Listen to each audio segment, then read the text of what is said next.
Yes, sir, Shambhala 2016. You're watching Hip Hop Vancouver, and I'm your host, John Zee. And today I'm joined by Jason Brown, aka Qdup, and Steve Raskin from Fort Knox Five. Happy Shambhala, guys. Happy Shambhala.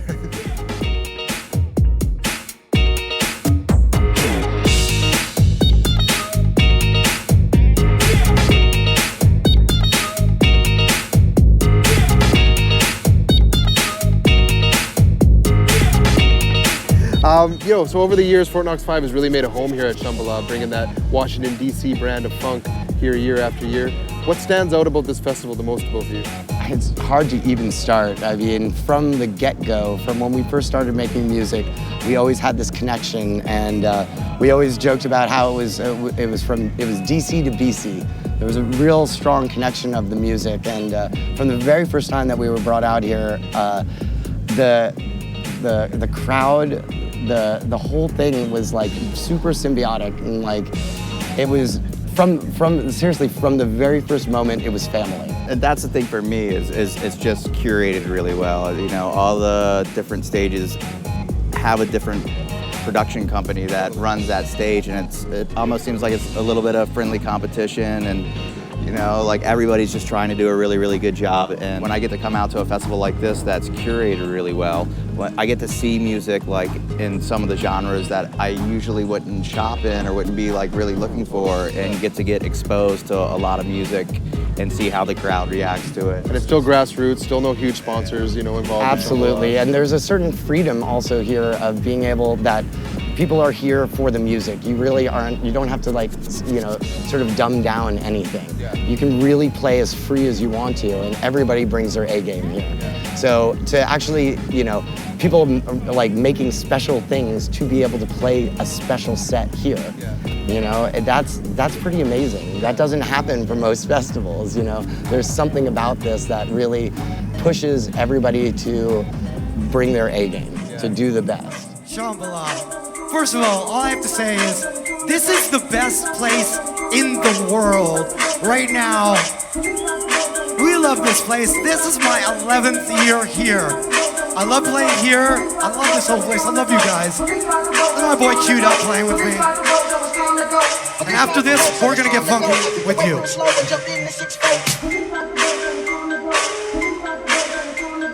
Make some noise for Qdup in Fort Knox 5, everybody!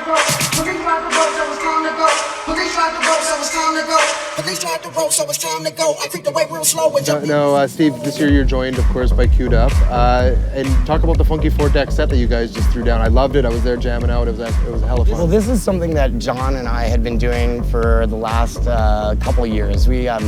When we first started DJing, just like any, you know, collaboration kind of thing, you know, we were going back and forth and sort of like tag teaming. And after a while, we started getting impatient with each other, and it was like, it went from being like, you play for half hour to 3 for 3 to 2 for 2 for 1 for 1. And then after a while, we were like, well, why don't we start doing something a little bit different? Living room. Shambhala, you guys feel good right now? You guys are beautiful. Come on.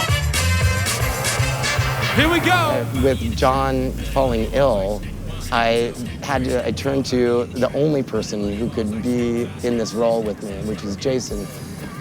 Jason, John, and I all grew up together back in the rave days, playing music, playing all sorts of music, and really honed our skills together. For me, it's been able to be great to like introduce Qdup to people who might not have heard Qdup too. So it's been really, really fun. Yeah, that's great.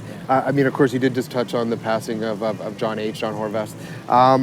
It's got to be a transformative year, you know, for Fort Knox Five. Huge. Yeah, and what have you been able to do to keep the funk alive and keep the momentum going in this time of transition? You know, it's almost like every place that we've gone, like we get to bring a little bit of closure to people. Well, for sure. So it's kind of like this. That's what this last year has felt like, which is good for us because it's, you know, kind of feeds our souls and you know, helps with the process. Yeah, helps with the healing process. Absolutely. And really the in the end, it's all about keeping the legacy going too.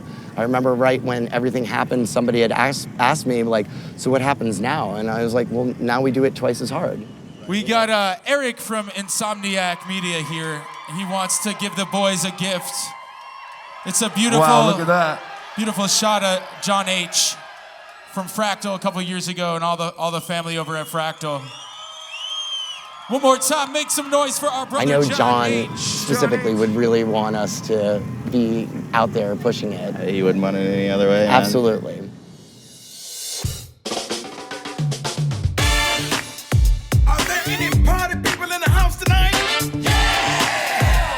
Hell yeah!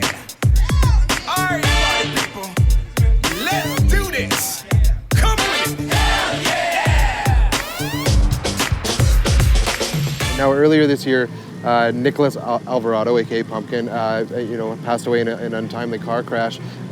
Did you guys know Pumpkin very well? And if so, do you have any kind of stories that you could share with us about him?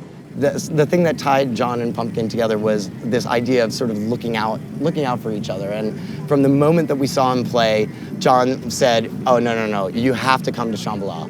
Yeah. We need to bring you to Shambhala." So John working his magic, talking to Hula and like Soup and everybody, and like bringing Pumpkin up here.